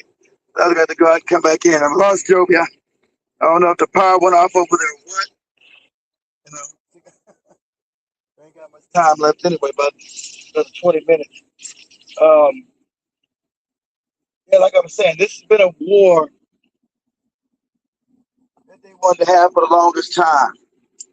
And it's a war that Israel wanted to facilitate so it can really break Iran up and become the real hegemon in that area, right? It wants to become the real hegemon. And supports them called the Greater Israel Project. And so the whole thing about them stealing and grabbing land and becoming the main hegemon, so they have control of the resources of that area. So that's what we've been actually dealing with concerning this war. So, and since the media is all controlled by the same people, you're not supposed to say it, but this is a fact. You know, you don't get, so you have no truth coming out that this is an illegal war. That's why you see the UN, and none of them condemn is not real or America. They actually blame Iran for being attacked by America and Israel. And they keep saying the same fucking, all these people bad. You don't got to go attack a country because you say they're supposedly bad. Just because they're not part of the Rothschild banking scam and not in control. So to start this new world order, they must have all major countries under control. See, Palantir and all these American intelligence firms that are already over there. Because remember, all these Middle East countries are bootleg countries. They're controlled. There's not any freedom amongst any of them. So they thought they can go in and just bomb Iran and it would fall. They tried it last summer and then tried again now. And now they're getting their goddamn head handed to them. They don't care that it's wicked. Ain't it funny? It's wicked. This war is evil. But for them, evil doesn't never matters. Never matters how evil this war, the things that they do. Killing innocent men, women, and children. It's all justifiable from their propaganda. All these people out of control, all the rulers are bad, blah, blah, blah. Everybody's bad but them. They get to just go bomb innocent men, women, and children, blow them up in their bed, kill them. But the fact is that Iran has been preparing for this war really for about 35 years, to be honest. When we also did another wicked war against them through Iraq. If you guys don't know, we backed Iraq, right? We backed Iraq. We the ones funded Iraq. We the ones gave it weapons, right? We the ones gave the Iraqis weapons to go start a war with Iran because Iran had a revolution and kicked out the banking class. And that's unacceptable. If you guys don't know, the CIA wasn't created by no damn American government. It's created by the bankers of Wall Street. same motherfuckers that run the banks, to make sure their interests are always covered through any means necessary, private ops, whatever they got to do to make sure the money flows up to them. That's why they get to go in the countries, unstabilize them, steal their resources. That money keeps going to them, as the people sit and suffer in poverty and ignorance. Whole thing is this whole system to keep everybody mired in poverty and ignorance. So with Iran, it's gonna be a quick strike, and don't get it twisted. They blew that school up on purpose to send a message, like I said, to demoralize the Iranians and say you can't even protect your kids. They're just going blowing up your children. You imagine how evil you gotta be to sit there and make that a target on the first date because you were trying to send a message. You know, and it's all or nothing, right? We're willing to kill your children in their school. Doesn't matter. We're going to kill your children in their school if need be. So that's a sad fact. But so now they're trying to backstep. You got Trump saying all kind of crazy things. Oh, we've already did regime change. We've already won the war. We've already done everything. We're so big. We're so powerful. We're so good. You know, just every crazy thing in the book. Because if America was a righteous, just, upright country, Marco Rubio and Trump are supposed to be impeached right now and then taken to the Hague for war crimes. They've been bombing not just schools, they've been bombing hospitals and all other kind of targets that are civilian targets. And then tell the Iranians not to do the same. They've been doing it. Where's the fake United Nations at? Oh, that's an institution that they created. So it doesn't benefit nothing but white power and white supremacy. What it's there to support. So why anybody said the UN doesn't make any sense. So it's been exposed what it is. So that's what I'm saying. So they're looking for an off-ramp because Iran has the ability now to destroy the whole world economy. The idea we got this moron as a president is absolutely insane. This is an idiot. People trying to say he has dementia. I don't think he has dementia yet. I think he's a psychopath. Trump is and like most of these people that have been running this world, they're psychopaths.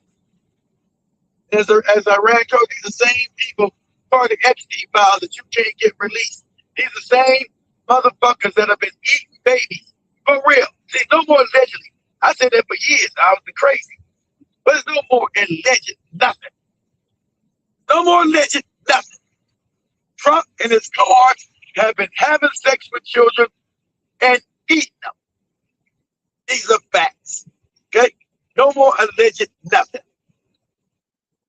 They're dealing with true psychopathy on a level that most people can't fathom.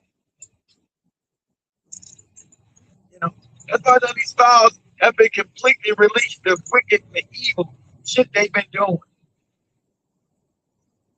They call everybody else, these are religious, crazy people. Call the Iranians religious, crazy people. Everybody talking about their fake Jesus that they don't worship.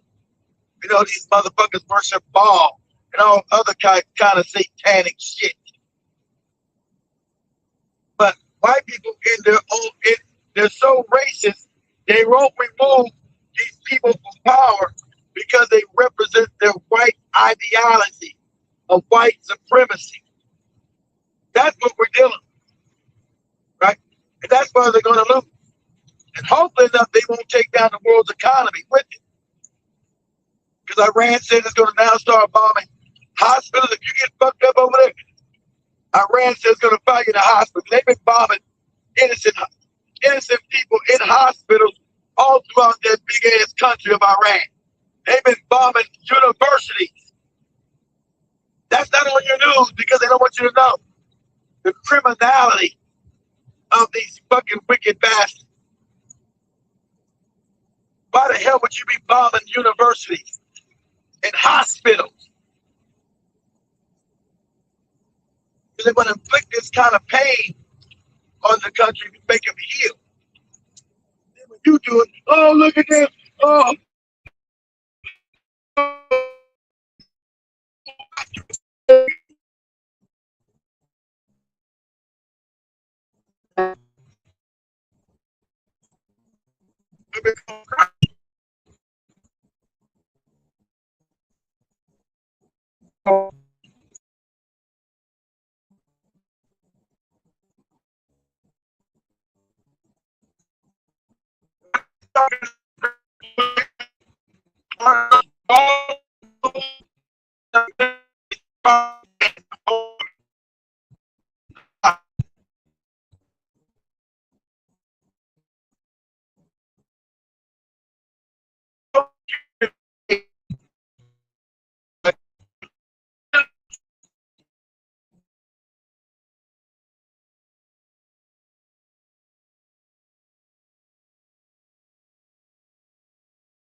All right, guys, I'm in the backwoods. Can you guys hear me? I lost it. Can you guys hear me? My apologies. I'm in the backwoods. Can you guys let me know if you guys can hear me? I'm about to wrap this up anyway in about 10 more minutes. If my internet holds, I'm in the backwoods, so forgive me. So you get a steady diet of propaganda, of lies, right? And be careful. Be careful of your surroundings. Watch where you're at, guys, in America. If in America, watch where you're at. Beware of your surroundings. They will do a false flag and blame it on Israel. I mean, Israel, on Iran. They will do a false flag and blame it on Iran. So beware of your surroundings. Don't be in certain spaces that you think could be a terrorist attack with too many people there, right? They out of crowded places, okay? Stay away from crowded places.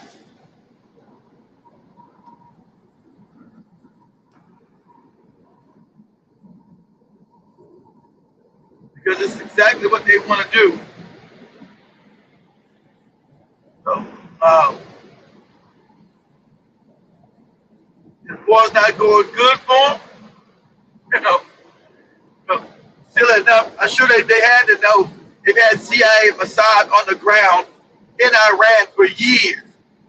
So there's no excuse why they didn't know that Iran was already prepared for this aggressive attack on their homeland. Right? There's no way you could not have known this. There's no way you could not have known this. But your hubris and you underestimate people thinking they're third world people and we're gonna do what we want to do. And we're just gonna go bomb. Imagine this the psychopathy you have. You're just gonna go and bomb innocent men, women, and children. Fuck, it's always a sneak attack. You're supposedly right negotiating with them. Right again, I don't know why Iran tried to negotiate with them again after they got sneak attacked back in June of last year.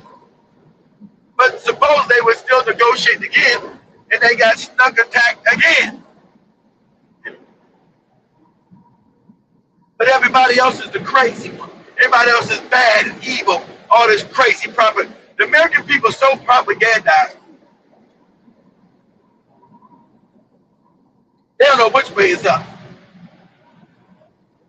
But if you was a decent, righteous human being, you would know that you're not in the right to go arm and attack innocent people unannounced, and then try to run around claim the victim when they fight you back. How dare they fight us back? How dare they blow up stuff that we're using to attack them? That's how crazy Europe and white people sound. How dare they attack their neighbors? That their ground that we're using to attack them. How dare they try to bomb the very same place that we use to attack and fight them out? Why how dare them? That's how crazy as cat shit Europeans are. You know, how dare you defend yourself and take out the area that they've been using to attack you from? How dare you? Who do you think you are? You're supposed to just get punched in the face. Fall in line. It's absolutely crazy. And the sad fact, Iran, because of your politics, Iran is doing the world a favor in stopping these evil, wicked motherfuckers from setting up a global control system that they've been setting up through Palantir and all the intelligence agencies to lock the world down. They try to do it sneakily so you won't know. Never none of your news.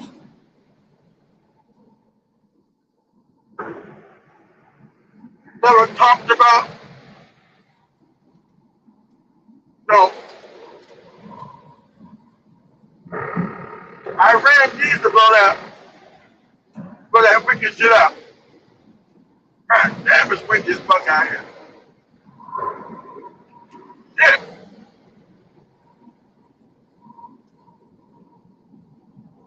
Like I'm in a damn windstorm or some shit. Over in South Texas, damn.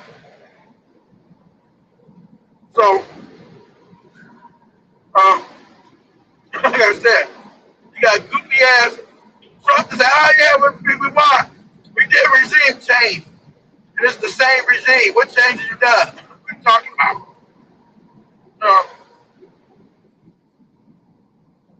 And since you don't have any real media, they can't ask him any real questions. He's in there talking about the ballroom. Oh, the ballroom. Oh, look at the ballroom. We got people getting murdered and blown up with this moron. Going to war. He's talking about a goofy ass Washington White House ballroom that they just denied his stupid ass, right? They just denied him the making of the ballroom because they told him, hey, stupid, this is not your house. You're just an occupant in the house for these 4 years. This is the people's house. You don't have the right not to go through Congress to ask to do changes in a house that you don't own. You out of your mind? You know, like we doing crazy talk. They ask his ass about casualty reports. Well, how many Americans have been injured? How many Americans have been hurt? Well, have you seen my new ballroom? Have you seen the pillars? It's going to be the best of the best. Jimmy Top best ballroom ever. Like what? I'm asking you about war casualties. Yeah, but my ballroom is going to be the best ballroom ever of any president. It's going to be the best ballroom in history. And they're going to be building my library, my presidential library. It's going to be in Miami. Not like Obama's. Not like Obama's in a bad neighborhood. It's going to be in Miami. I'm going to build with a hotel. It's going to be it's going to be a museum, of course, but it's going to have a hotel with it. This motherfucker's absolutely bananas. He's out of his rabbit ass mind. This is a level of narcissism topped up with psychopathy that's off the charts crazy. You gonna go put on a uniform and die for him and it's not real? And as I said, you guys see that Israel wants us to go invade Iran, but they're not gonna use any of their troops. It's gonna be cannon fodder. That's how you know who controls the country. You would never allow a war that you started, a war of aggression that you started for another country, that they don't have no skin in the game. You mean Israel's not going to be participating in this invasion of Iran? Then neither will any of my goddamn people. Neither will any of my people will be going to fight for power and get blown up. Oh yeah. Yeah, the Israelis won't be joining. How convenient. The Israelis won't be I can't get out my phone. Won't be joining the Iranian invasion. What a coincidence, huh? They wanted the war, they started the war, but they don't want no skin in the game getting their kids and their people blown the fuck up. They want us to be cannon fodder. I would respectfully decline to be in any of this shit. And also, do you guys see the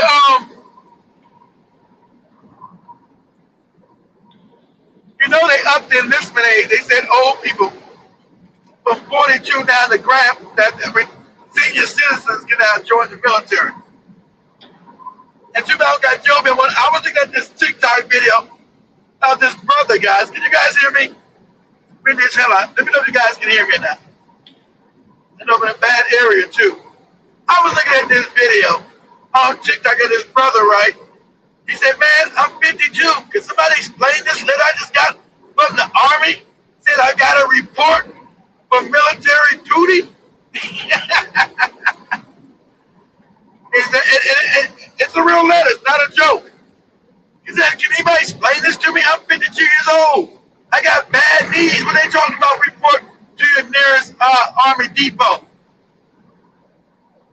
He said, well, I just came off parole. Because remember, America would send you to the military if you had any kind of prison sentence.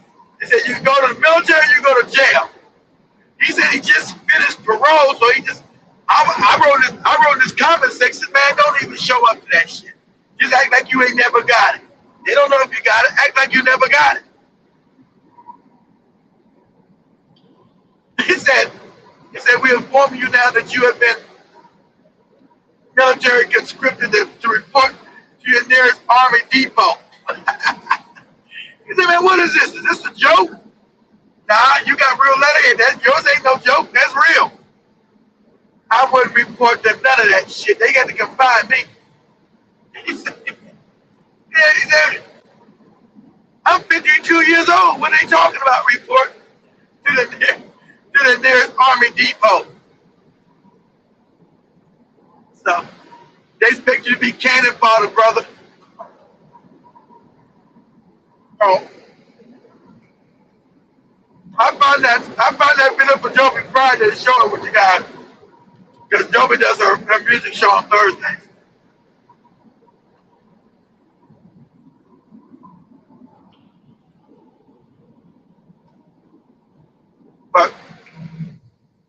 But guys, I'm gonna wrap this up. My internet's going bad. And I'm out in the middle of nowhere. blowing like a windstorm out this bitch. God damn. So I'm gonna say much love, guys.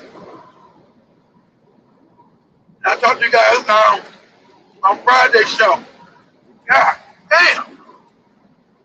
What the fuck?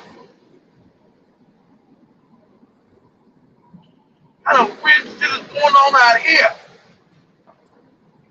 I'll let everybody later. Peace, family. I'm out.